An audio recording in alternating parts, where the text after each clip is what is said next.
I find it a lot of people today are in opposition of people becoming better. You know, when you speak on the common human being, regardless of what he or she has done, everyone deserves redemption. And these are the same people who say that they are quote unquote Christians or Muslims or whatever religious sect that they belong to, or even if they consider themselves just spiritual, and yet still understand that they did not create themselves, and therefore they have acknowledged in them understanding that they did not create themselves. They acknowledge when they say that there is a creator in which created them. And therefore, whatever they want to call it, a creative force, or they acknowledge that there is a greater presence in which gave creation to them as human beings. I say that because these people that I'm speaking of, in knowing that there is a greater presence in which created them, they would like this greater presence to guide them in a way to where they are convinced to fully submit themselves to righteous actions, so that after this organism has done its time on the planet, that this greater presence, this greater force, this God, or whatever they refer to it, to accept them or accept their consciousness to the degree that they will be invited into this place that a whole lot of people call heaven. You know, the Christian calls it heaven. The Muslim calls it paradise. The spiritual people, based upon this doctrine of spirituality, call it the greater place, or the greater realm, or whatever you call it, whatever you refer to. However, in hoping that this is where you will end up, it is basically saying that you hope that you become successful in the current state, that you may be able to graduate into a greater state. And therefore, you are talking about living the life journey after you've understood that there are going to be some mistakes that you're going to make. There's going to be some things that you're going to do that are going to be displeasing to this greater force, and you are going to be giving a certain amount of time to, within that time, make corrections and therefore redeem yourself, so that when this organism does pass on, you will be graduated to a greater form or to a greater place. You know, you find a lot of people wish that strictly for themselves. However, when it comes to observing other people's lives and you see the mistakes that they make, and they are put in the position to where they have to face themselves, these same people who would love to be graduated to that next realm or place, as I've spoken to, they don't want that for this particular person.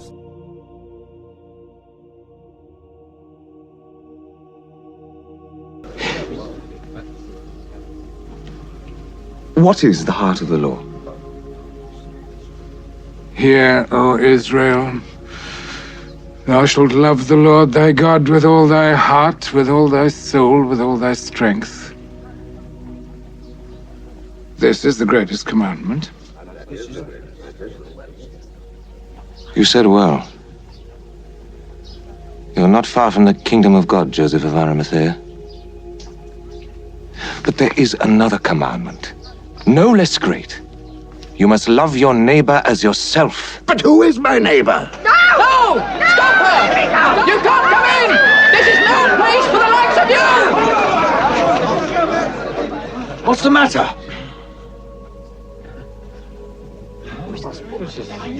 See that woman? Yes. That horse, I would say. Yes, it's her.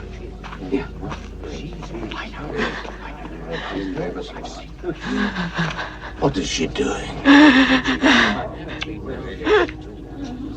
She's defiling him. This is no place for you, woman. Come, leave quickly. Simon, sit down. But, Rabbi, you know what kind of a woman this is. Simon, please.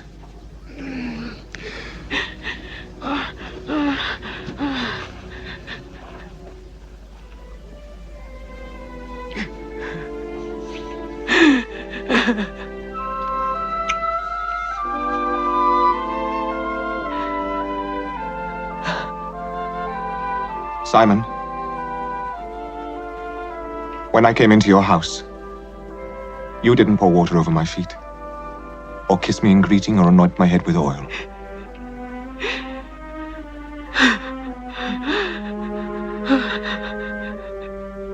She has washed my feet with her tears,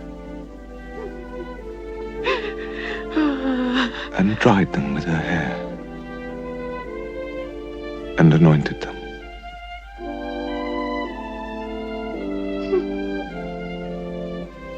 Daughter, your sins, and I know they are many, are forgiven you because of the greatness of your love. Only God can forgive sins, no man.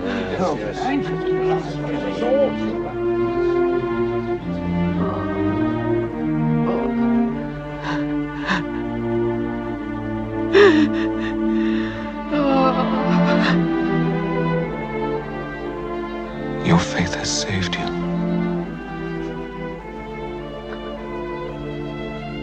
Go and sin no more.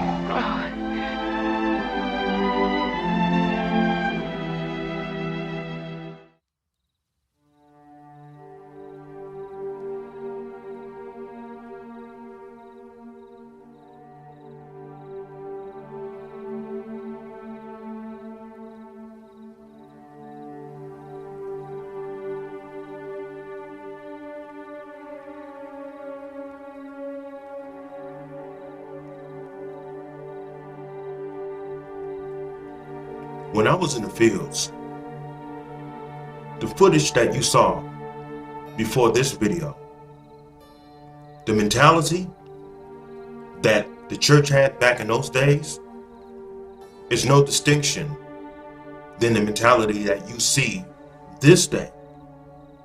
However, there is a distinction I have to mention. See, back in those days, the church, or at least it seemed as though the church detests women like Mary Magdalene, women who were prostitutes or promiscuous women.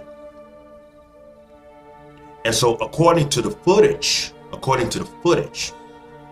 they didn't want to have anything to do with women as such because of their perverse activity. So this is the reason why they were saying that she was contaminating him, And so when I was in the field, I was a part of this church.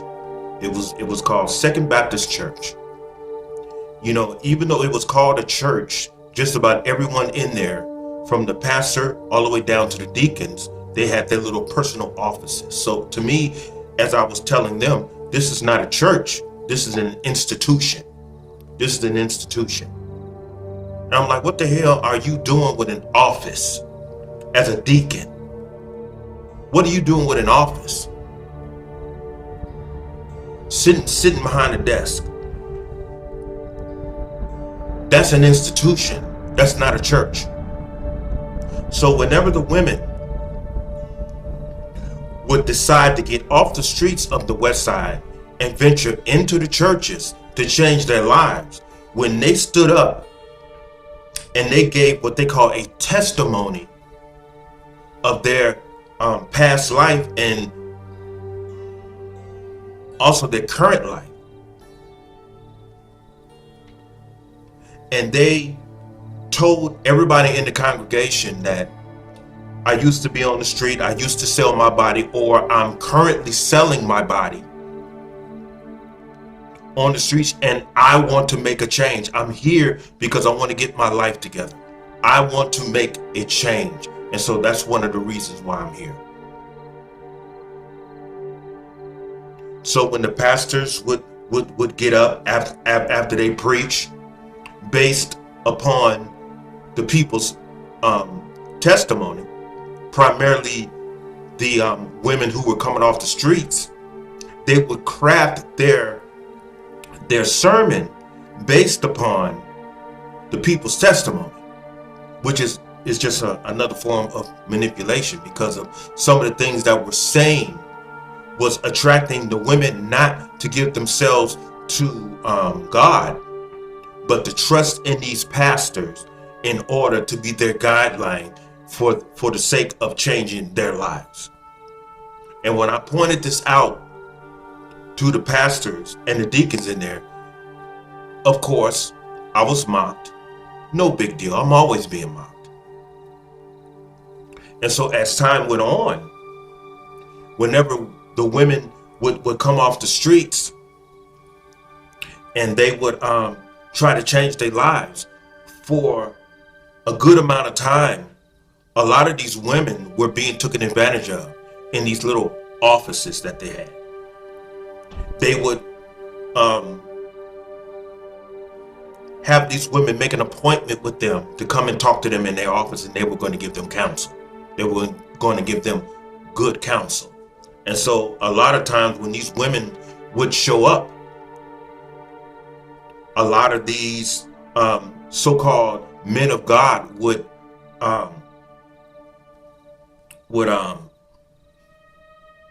manipulate them into doing sexual acts right there in the office. And so this was going on at such a rate that I would have to say about 4 women who came in from right off those West Side streets, who used to be prostitutes, who came into the church to try to change their lives. Word had got around about my complaining about these women being taken advantage of. And so one evening, I don't know how this happened, but one of the women had gotten my phone number, and she asked me if I could come by her place, and there was going to be some other women there, and they needed to speak to me. And a lot of these women, all of them, were basically telling me exactly what I just got through telling you, about how these men took advantage of them and how they felt as though they had to give their bodies to these men in exchange for spiritual guidance. So they were not being encouraged primarily to leave the lifestyle. They were being encouraged to carry themselves as a, you might as well say, as a manifestation of hypocrisy. So because of that, I gave a sermon on that and I spoke on it. And of course I got attacked, not physically because they knew better, because I had a reputation. But after which I had left the church. But the reason why I bring this up is because if you look at the footage, Mary Magdalene had decided that she wanted to change, and she was honest about her change. She was dead honest, the same as these women that I had just previously brought up. They were just as honest as Mary Magdalene, and they really wanted to change their lives. However, the church was telling Yeshua first he was telling her, you can't be here. This is not a place for you. Now, the women who came off the street of the west side and went into the church, the way that these women were treated, the deacons and a whole lot of the men in Second Baptist Church treated them in the same manner. Like they didn't, that wasn't a place for them to change. And so they saw to it that these women found it difficult or complicated to change, because they counseled these women with a very clever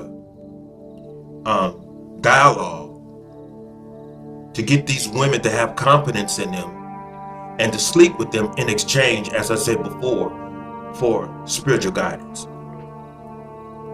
But the footage had said, this is not a place for you, when that's exactly where the church should be used as a place of where people can seek refuge for the sake of internal change.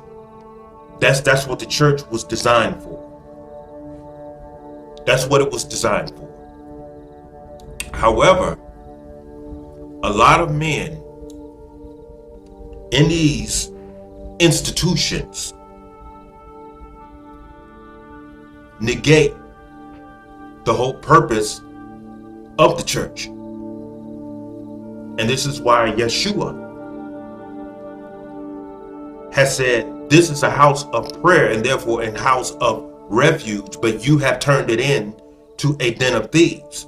He wasn't only talking about the money exchanges. He was talking about also how people's minds were being manipulated to maintain a unrighteous lifestyle. So when Yeshua, communicated with the woman,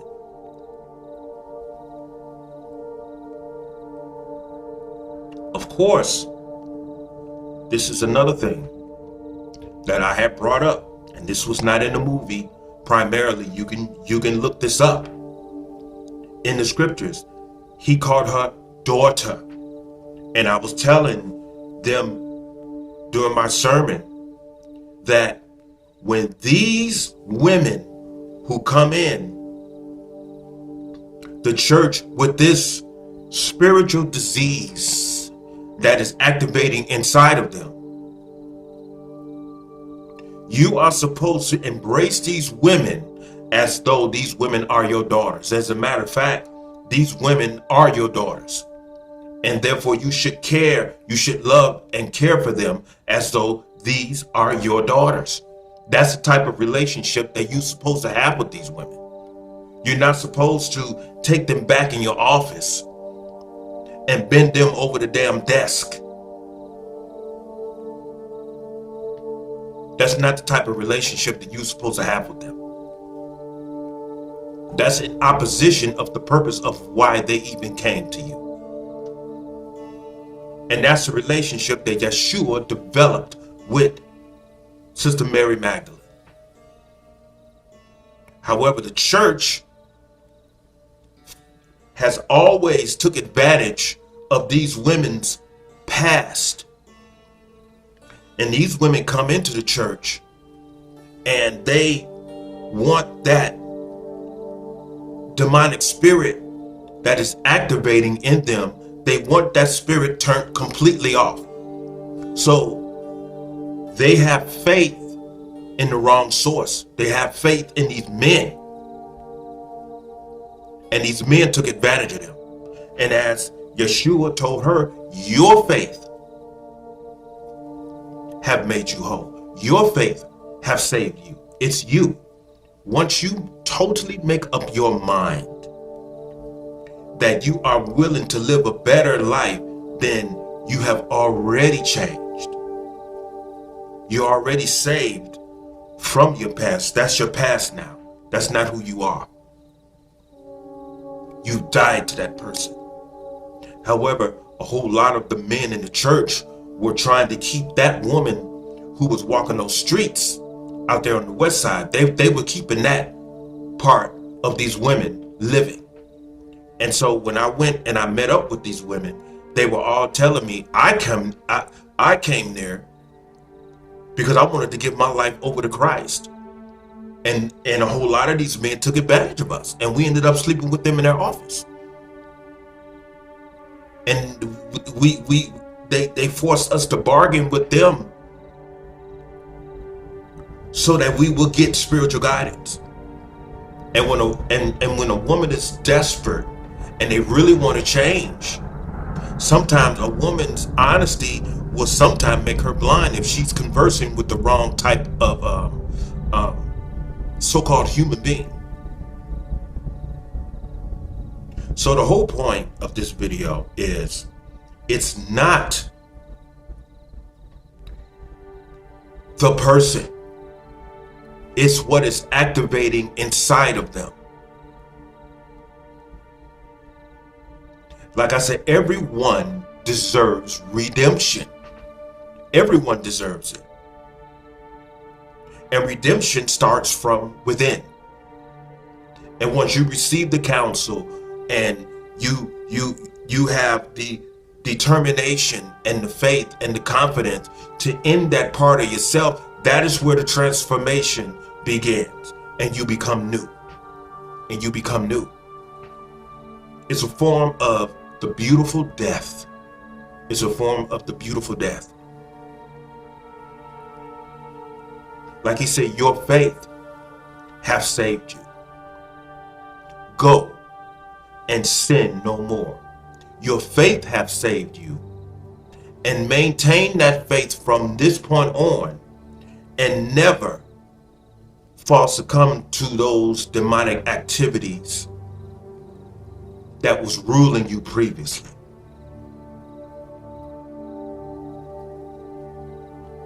Now, when she went forth from there, her life was different because she was different.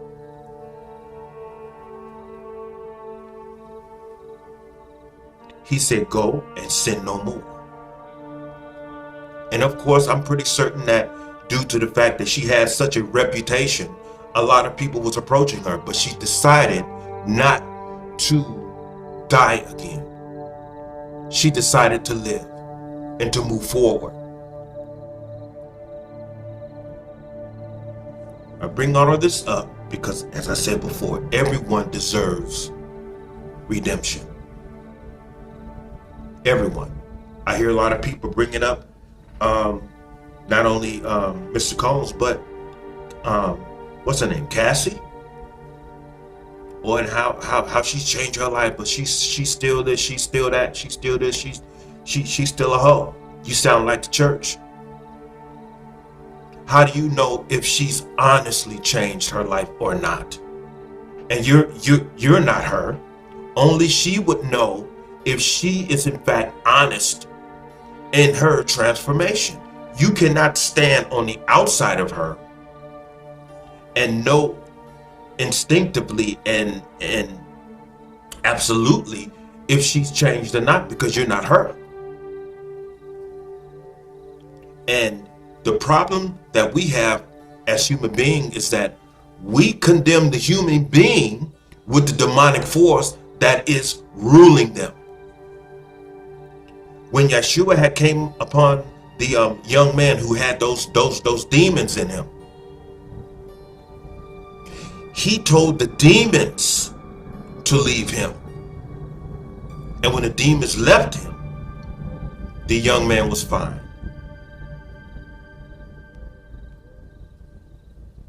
He didn't condemn the young man along with the internal demonic forces that was ruling him. The problem that we have this day is that we want to condemn the person along with the demonic forces that are ruling them, when there are two separate things that is going on with them. The same with Mr. Combs. So you're going to condemn him along with all of those demonic forces that are ruling him? So you're telling me simply because you get angry at what he did, your anger transmits this message to you that he doesn't deserve redemption? Everyone deserves redemption. Forgive them, Father, for they know not what they do. And sometimes you have to be locked away in a cell for you to realize your wrongdoing, to the point to where you stand in front of a judge and you tell the judge, I'll never do that ever again.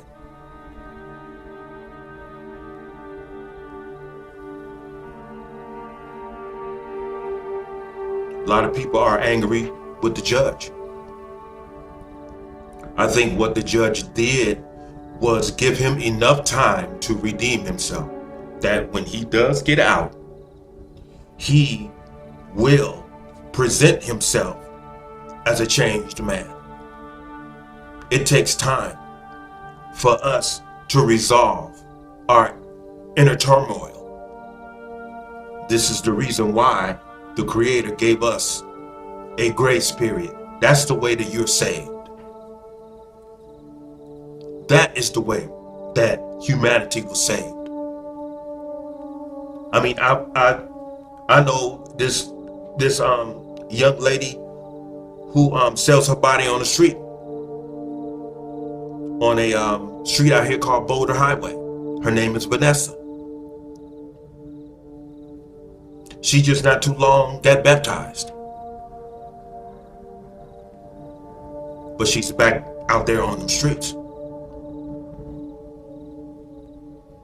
Now people may say, well, she wasn't serious when she got baptized. What does baptism have to do with it?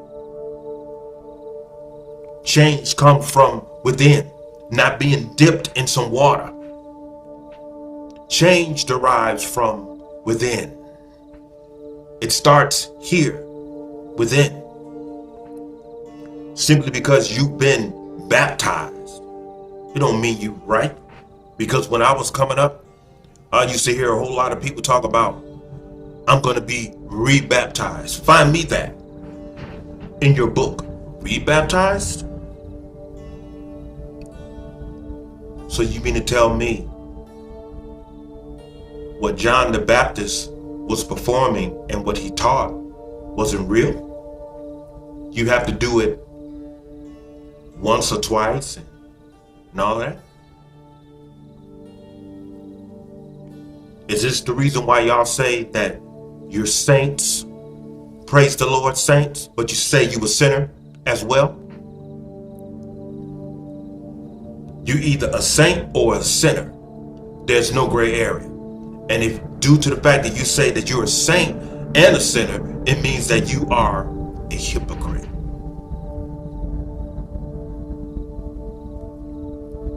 Change starts from inside. It starts from within. Everyone deserves redemption. Redemption starts inside, baby. Not by way of hearing a word or anything. Once you get to the point to where you said, I have had enough. I've had enough of living like this. It's like I told my great grandmother, I'm tired of being angry. I feel like something's got a hold of me. And she told me, if you want to change, she said, change right now. Make up your mind on everything to make that change instantly.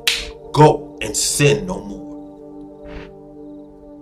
Once your mind and your heart is totally made up to where you are no longer going to live as such,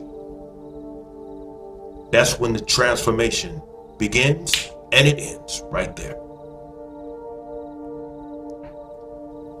Everyone deserves redemption. I deserve it. You deserve it. We all deserve it.